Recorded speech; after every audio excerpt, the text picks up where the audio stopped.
चलिए बच्चे, जो है क्लास 10th का पहला चैप्टर के ऊपर आते हैं। ठीक है, बहुत सारे बच्चे जो है 9th में मैथ उतना अच्छा नहीं कर पा रहे हैं या नहीं कर पाते हैं। ठीक है, और उनको ज़्यादातर प्रॉब्लम जो है वो होती है नंबर सिस्टम को लेकर। नंबर सिस्टम में बहुत सारे ऐसे नंबर्स हैं जिनके ऊपर कंसेप्ट क्लियर नहीं होता है। ठीक है, तो उनको भी थोड़ा सा कवर करेंगे। और क्लास 10th का जो रियल नंबर चैप्टर है, आप देख रहे हैं रियल नंबर चैप्टर। ठीक है, और आप एक और चीज देख रहे होंगे कि इसके बाद प्रॉब्लम नहीं है। गारंटी लेते हैं कि इस वीडियो के बाद आपको नंबर सिस्टम या रियल नंबर, ठीक है, मैथ्स का, इसमें प्रॉब्लम नहीं होगी। ठीक है, चलिए एनसीईआरटी के ऊपर कंसेप्ट के लेकर चलेंगे और अच्छे तरीके से A to Z चीज को समझेंगे। ठीक है, तो सबसे पहले जो है हम बेसिक समझ लेते हैं। ठीक है, एकदम बेसिक से स्टार्ट करेंगे। 1 सेकेंड, ठीक है, सब कुछ अच्छा है। ठीक है, तो नंबर सिस्टम की अगर हम बात करें, रियल नंबर पे जाने से पहले नंबर सिस्टम की अगर हम थोड़ी सी बात करें, तो सबसे पहले हम बात करेंगे होल नंबर की। ठीक है, होल नंबर किसको कहा जाता है? सबको पता है, ऐसा नंबर जो 0 से स्टार्ट होता है, जिसकी काउंटिंग कहां से शुरू हो? जिसकी काउंटिंग 0 से शुरू हो। कहां से शुरू हो? 0 से। 0 1 2 3 टू इनफाइनाइट। ठीक है, और इसी में अगर 0 को हटा दिया जाएगा तो उसको क्या बोलेंगे? उसको बोलेंगे नेचुरल नंबर। ठीक है, कोई दिक्कत? 0 को अगर हम हटा दिए यहां से और सिर्फ 1 से काउंटिंग शुरू करेंगे तो 1 2 3 4 टू इनफाइनाइट, ये सारे क्या होंगे? नेचुरल नंबर होंगे। ठीक है, इसी में अगर हम इंटीजर की बात कर ले, इंटीजर किसको बोलते हैं? ठीक है, इंटीजर तो क्लास 6-7 के टॉपिक है ना। इंटीजर क्या होता है?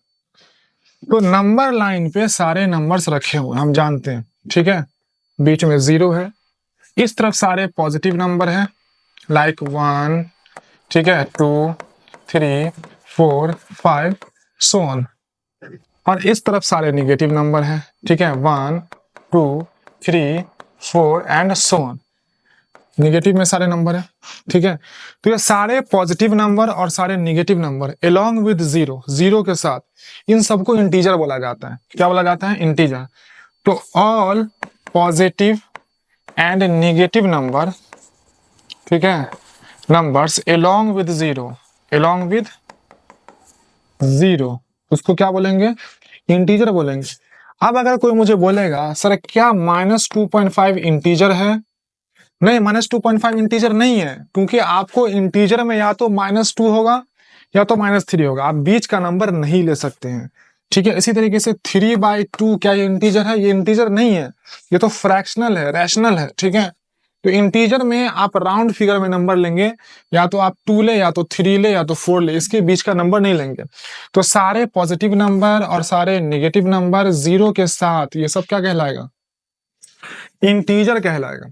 ठीक है, उसी के साथ अगर हम 1 सेकेंड, उसी के साथ अगर हम, ठीक है, बात करें इंटीजर के बाद रैशनल नंबर की, ठीक है, तो रैशनल नंबर किसको बोलेंगे? Rational number. ठीक है, रैशनल नंबर बोलेंगे ऐसा नंबर जो A/B के फॉर्म में हो। ठीक है, ऐसा नंबर जो A/B के फॉर्म में, ठीक है, कोई भी नंबर जो A/B के फॉर्म में, ठीक है, लेकिन इसमें कंडीशन हो बच्चा कि B जो है वो कभी भी 0 नहीं होना चाहिए। B कभी भी 0 नहीं होना चाहिए, और A जो होगा A, वो ऑलवेज इंटीजर होना चाहिए। क्या होना चाहिए? इंटीजर होना चाहिए। अगर ये कंडीशन है कहीं पर B 0 नहीं है, दैट मीन्स जो डिनोमिनेटर है वो 0 नहीं है, एंड A अगर इंटीजर है, A 0 हो सकता है, बिकॉज इंटीजर क्या है? 0 है ना, तो A 0 हो सकता है, B 0 नहीं होना चाहिए, और A निगेटिव भी हो सकता है, पॉजिटिव भी हो सकता है, 0 भी हो सकता है, B 0 नहीं होना चाहिए। तो अगर ऐसा कंडीशन है तो उसको हम लोग बोलते हैं रैशनल नंबर। अगर इसके एग्जाम्पल की बात करें तो 2/3, ठीक है, -5/4, ये सारे क्या है, रैशनल नंबर है। इवन अगर मैं बोलूं क्या 7 रैशनल है, क्या -99 रैशनल है, जी बिल्कुल है। क्यों रैशनल है, क्योंकि 7 नीचे कुछ नहीं है तो 1, -99 नीचे कुछ नहीं है तो 1, तो नीचे 1 तो चलेगा ना, नीचे मैंने क्या बोला, 0 नहीं चलेगा। ठीक है, तो अगर कोई नंबर एज इट इज है, सिर्फ सिंगल है, नीचे कुछ नहीं है, तो भी वो रैशनल नंबर होगा, क्योंकि नीचे 1 है। तो क्या हम ये कह सकते हैं कि सारे इंटीजर रैशनल होगा? हाँ बिल्कुल, जितना भी इंटीजर है, सारे negative number and positive number और साथ में 0 भी, ये सब रैशनल नंबर कहलाएगा। ठीक है, चलिए, कोई दिक्कत यहाँ पर? कोई दिक्कत नहीं है। थोड़ा सा आगे चलते हैं। अब इरेशनल पे आने से पहले हम समझ लेते हैं थोड़ा सा आपको प्राइम नंबर। प्राइम नंबर किसको बोलते हैं बताइए? प्राइम नंबर बोलेंगे ऐसा नंबर जिसका सिर्फ 2 फैक्टर हो। ठीक है, कोई भी नंबर जिसका 2 फैक्टर हो, एक तो 1 होगा और एक इटसेल्फ खुद होगा। ठीक है, एग्जाम्पल में 3 प्राइम नंबर है, इसका कॉमन फैक्टर क्या क्या है, 1 एंड 3, 7, ये क्या है, प्राइम नंबर है, क्योंकि इसका फैक्टर क्या क्या है, 1 और 7। 7 जो है सिर्फ 1 से ही डिवाइड होगा और अपने आप से डिवाइड होगा। ठीक है, तो इसीलिए 7 क्या कहलाएगा, प्राइम नंबर जिसके 2 फैक्टर हो। ये सब तो आसान टॉपिक है ना। अगला है कंपोजिट नंबर। क्या है, कंपोजिट नंबर। तो कंपोजिट नंबर किसको बोलेंगे बच्चा, कंपोजिट नंबर जिसका फैक्टर 2 से ज्यादा हो, जिसका फैक्टर 2 से ज्यादा हो, है ना। अगर मैं बात करूं 4 की, तो 4 का फैक्टर कौन कौन सा है, 1, 2 एंड 4 इटसेल्फ। तो इसका फैक्टर 2 से ज्यादा हो गया, 3 फैक्टर हो गया ना, तो 4 क्या है, कंपोजिट नंबर। अगर मैं बात करूं 8 की, तो ये किससे किससे डिवाइड हो सकता है, 1 से, 2 से, 4 से एंड 8 इटसेल्फ से। तो 8 का फैक्टर कितना है, 4 फैक्टर है, तो 8 क्या हो गया, कंपोजिट नंबर। तो कोई भी नंबर जिसका फैक्टर 2 से ज्यादा हो उसको बोलेंगे कंपोजिट नंबर। ठीक है, अब एक होता है ट्विन प्राइम। ठीक है, ट्विन प्राइम, सारे टर्म्स आपको याद रखने हैं बच्चे, सारे टर्म्स याद रखने हैं, क्योंकि मुझे मालूम है कि मैथ में बच्चे को इसी नंबर्स में प्रॉब्लम होती है। ठीक है, वो बेसिक, नेचुरल, होल, ये सारी चीजें समझते हैं। ये ट्विन प्राइम, को प्राइम, रैशनल, इरेशनल, ये सारी चीजें उनको नहीं समझ में आती है, तो हम समझ लेते हैं। प्राइम नंबर किसको बोलेंगे, कोई भी ऐसा 2 प्राइम नंबर, कोई भी ऐसा 2 प्राइम नंबर जिसको अगर हम सब्ट्रैक्ट करते हैं, माइनस करते हैं, तो रिजल्ट क्या आएगा, रिजल्ट 2 आएगा। ठीक है, जैसे अगर मैं बोलूं कि बच्चे 7 एक प्राइम नंबर है, जी सर है, ठीक है तो सर 5 एक प्राइम नंबर है, जी सर 5 भी प्राइम नंबर है, क्योंकि 2 फैक्टर दोनों के। ठीक है, अब अगर मैं 7 में से 5 को माइनस करूं बच्चा, तो रिजल्ट क्या आएगा, 2 आएगा, जी सर 2 आएगा। तो इसका मतलब 7 और 5 ट्विन प्राइम हो गया। क्या हो गया, ट्विन प्राइम। एक और एग्जांपल, सर क्या 13 एक प्राइम नंबर है, जी सर 13 एक प्राइम नंबर है, ठीक है। सर क्या 11 एक प्राइम नंबर है, हाँ 11 भी प्राइम नंबर है। तो क्या बच्चा 13 माइनस 11 करेंगे तो क्या रिजल्ट 2 आएगा, जी सर 2 आएगा। तो अगर 2 आएगा तो 13 और 11 क्या हो गया, प्राइम नंबर हो गया। क्या हो गया, प्राइम, भूलना नहीं है क्या हो गया। तो कोई भी ऐसा 2 प्राइम नंबर, कंडीशन क्या है कि दोनों नंबर प्राइम होना चाहिए, दोनों नंबर प्राइम होना चाहिए। आप ऐसा नहीं कोई भी नंबर को माइनस करो और 2 ले आओ और बोलो 2 नहीं प्राइम है, नहीं नहीं नहीं नहीं नहीं, ऐसा नहीं होगा। दोनों नंबर क्या होना चाहिए, दोनों प्राइम होना चाहिए, दोनों क्या होना चाहिए, दोनों प्राइम होना चाहिए। अब आप मुझे टाइम स्पैम के साथ बताओ कि एक और ट्विन प्राइम नंबर कौन सा हो सकता है, कमेंट पे मुझे बताइए कि मैंने तो 2 बताए ना, 7, 5, 13, 11, एक और ट्विन प्राइम नंबर कौन सा हो सकता है। ठीक है, जल्दी से बताइए कमेंट में। तक मैं अपना एक और ट्विन प्राइम नंबर लिख देता हूं, विच इज 19 एंड 11। क्या 19 माइनस 11 करने पर रिजल्ट 2 आता है, सॉरी 11 नहीं 17, 19 माइनस 17 करने पर क्या रिजल्ट 2 आता है, बिल्कुल आता है। 19 माइनस 17 करेंगे तो रिजल्ट कितना आएगा, 2 आएगा। ठीक है, तो इसका मतलब 19 और 17 क्या हो गया, 19 और 17 ट्विन प्राइम हो गया। कंसेप्ट क्लियर, ठीक है। चलिए अब हम जो है आगे बढ़ते हैं। अगला हम ले लेते हैं बच्चे, ठीक है, नेक्स्ट हम लेते हैं where is the pencil, sorry कहाँ चला गया पेंसिल, पेंसिल कहाँ चला गया, आ जाओ बच्चे, ठीक है, तो अगला हम ले लेते हैं को प्राइम नंबर। अब ये क्या नया चीज आ गया सर, को प्राइम नंबर। इतना प्राइम है कि दिमाग खराब हो रहा है। दिमाग खराब करने की जरूरत नहीं है, समझ लीजिए। तीन तरह का प्राइम नंबर आपने पढ़ा। एक तो प्राइम नंबर जिसका दो फैक्टर होता है, ठीक है सर। एक ट्विन प्राइम नंबर जिसमें कोई भी ऐसा दो प्राइम नंबर इस तरीके से हमें लेना है कि उनको माइनस करने पर टू आ रहा हो। कितना आ रहा हो? टू आ रहा हो, तो वो भी क्या हो जाएगा? वो ट्विन प्राइम नंबर हो जाएगा। अब एक नया खेल आ रहा है सर, को प्राइम नंबर। ये क्या है? को प्राइम नंबर बच्चा, दुनिया का कोई भी दो नंबर, दुनिया का कोई भी दो नंबर, इधर वो प्राइम हो या कंपोजिट हो। ट्विन प्राइम में कंडीशन था कि दोनों नंबर क्या होना चाहिए था? प्राइम होना चाहिए था। लेकिन को प्राइम में कंडीशन नहीं है। को प्राइम में कोई भी ऐसा दो नंबर, इधर वो प्राइम हो या कंपोजिट हो, चाहे वो कंपोजिट हो या प्राइम हो, अगर हम उन दोनों का फैक्टराइजेशन करते हैं, एचसीएफ करते हैं, तो कॉमन फैक्टर क्या आना चाहिए? सिर्फ और सिर्फ वन आना चाहिए। फॉर एग्जाम्पल, अगर मैं यहां पर ले लूं एक नंबर 8 और एक नंबर ले लूं 9, क्या ले ले बच्चा? एक नंबर 8, एक नंबर 9 ले ले। अच्छा, क्या दोनों प्राइम है? नहीं, प्राइम नहीं, दोनों कंपोजिट है। ठीक है, अब दोनों का अगर हम एचसीएफ निकालें, दोनों का क्या निकाले बच्चा? अगर दोनों का एचसीएफ निकाले तो कितनी बार में लगेगा? 4 टाइम्स में यहाँ, 2 टाइम्स में यहाँ, 1 टाइम्स में। यहाँ कितनी बार में लगेगा? 3 टाइम्स में। और फिर यहाँ कितनी बार में लगेगा? 1 टाइम्स में। तो इधर हो गया 2 इंटू 2 इंटू 2 इंटू 1, इधर हो गया 3 इंटू 3 इंटू 1। तो दोनों का प्राइम फैक्टराइजेशन में कॉमन क्या है?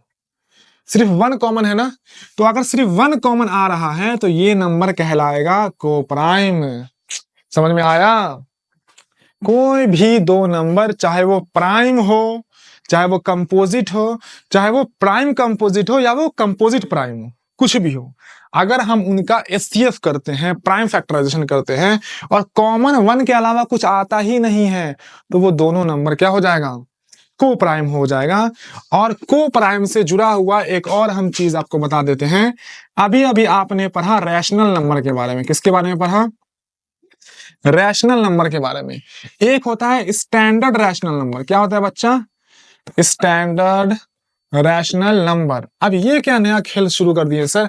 अरे कोई खेल नहीं शुरू किए, समझो। रैशनल नंबर तो आपने समझ गया कि ए और बी का जो रेशियो है, जिसमें बी 0 नहीं होना चाहिए और ए इंटीजर होना चाहिए। स्टैंडर्ड रैशनल नंबर बोलते हैं ए और बी इस तरीके से हो कि इनका को प्राइम, क्या ये दोनों क्या हो आपस में? ए एंड बी आपस में क्या हो? को प्राइम हो। ए एंड बी आर को प्राइम। इसका क्या मतलब है?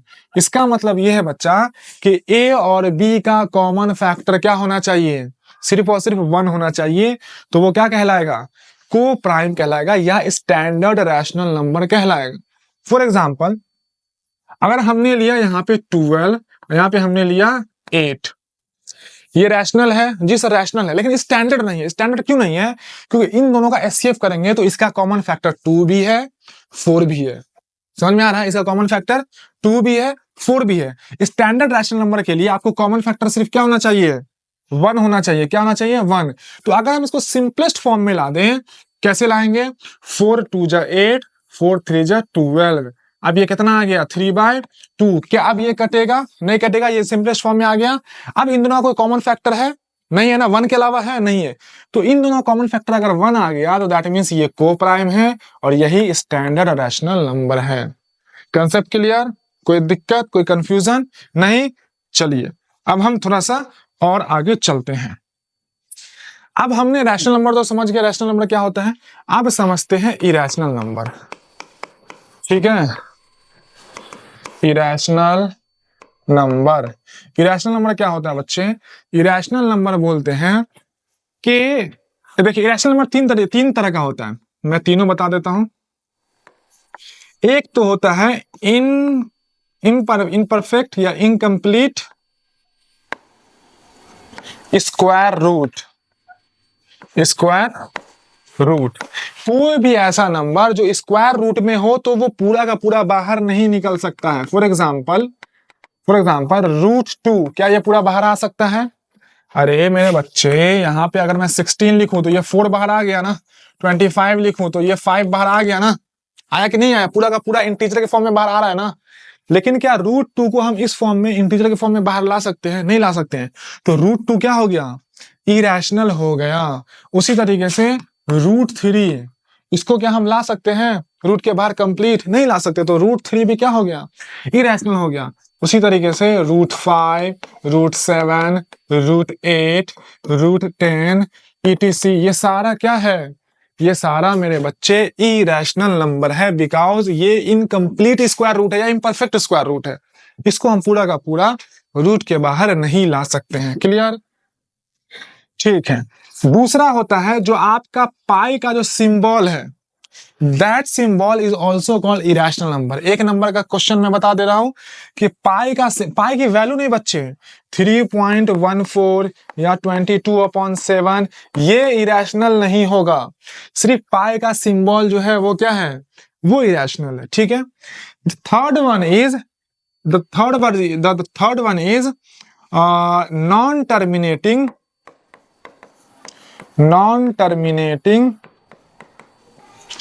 And non recurring number.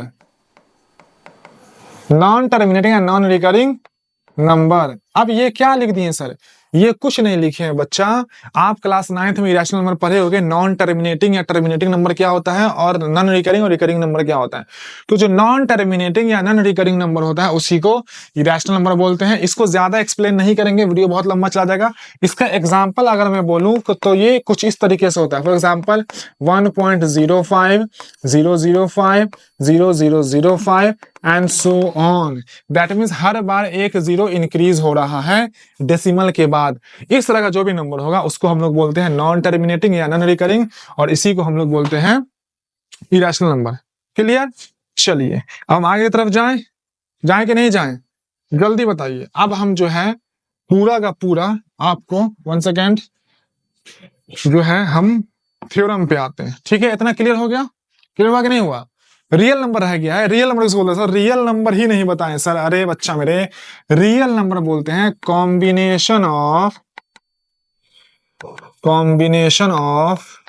Rational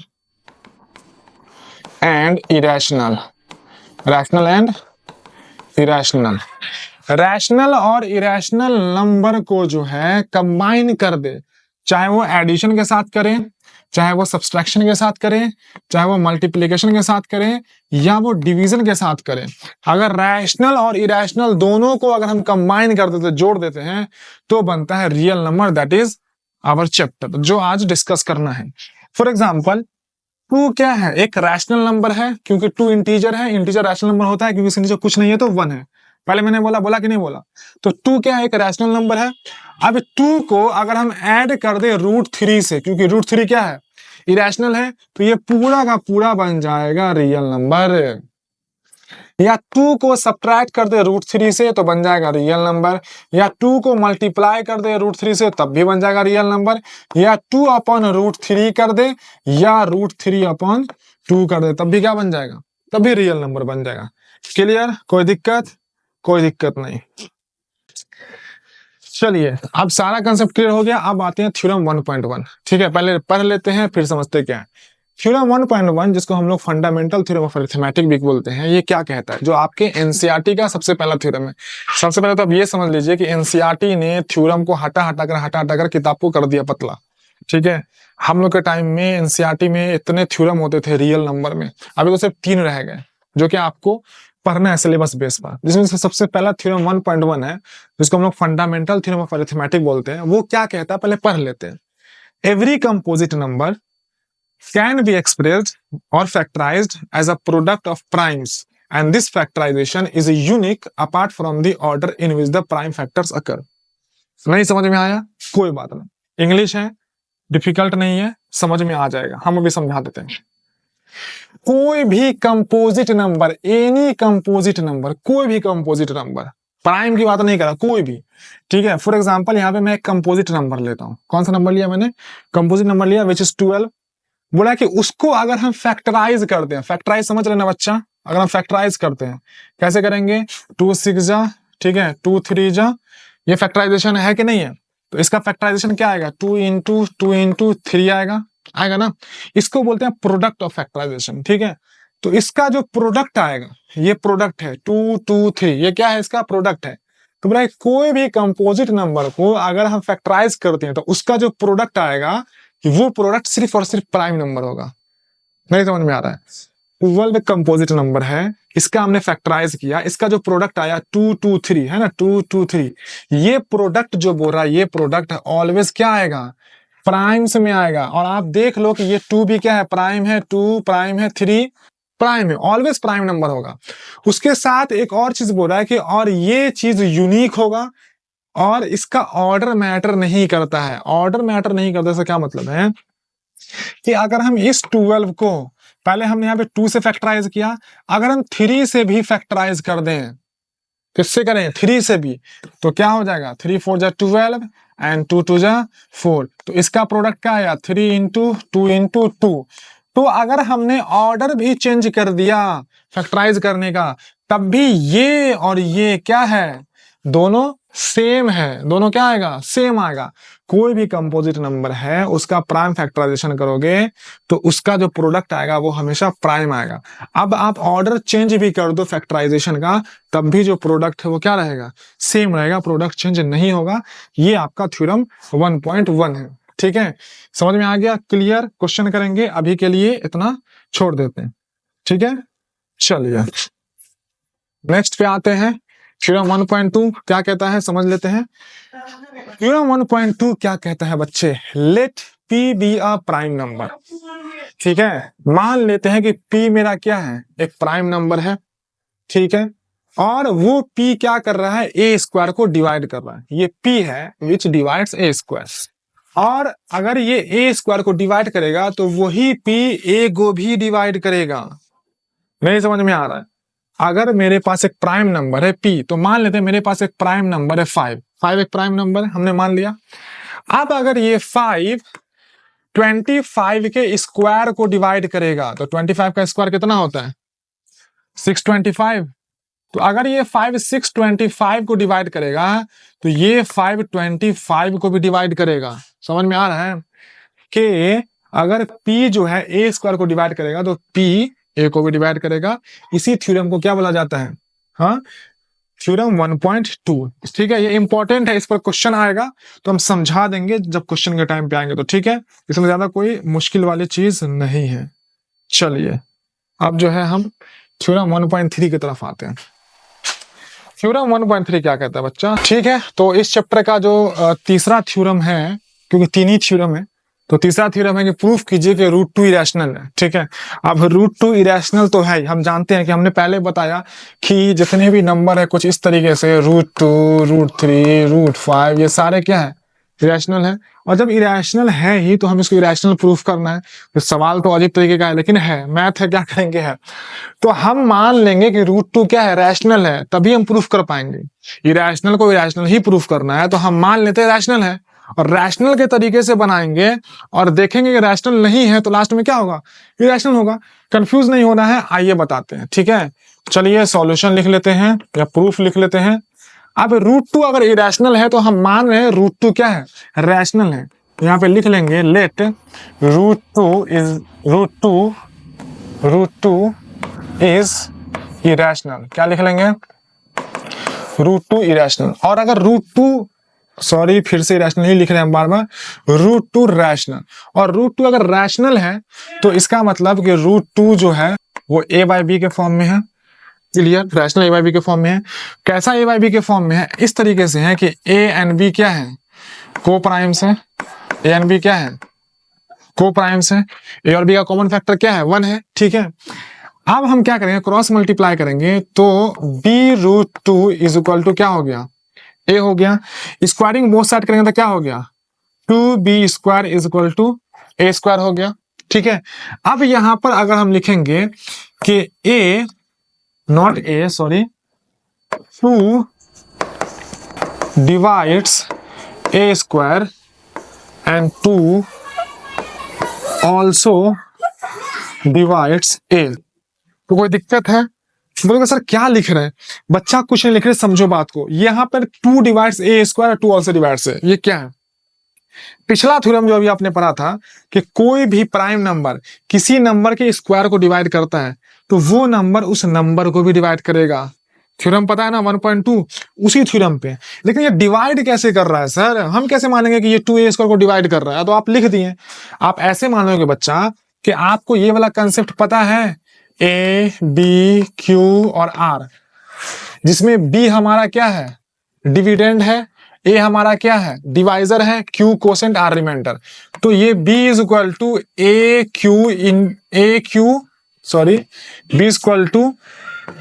into q और प्लस रिमाइंडर, ये होता है, सबको पता है।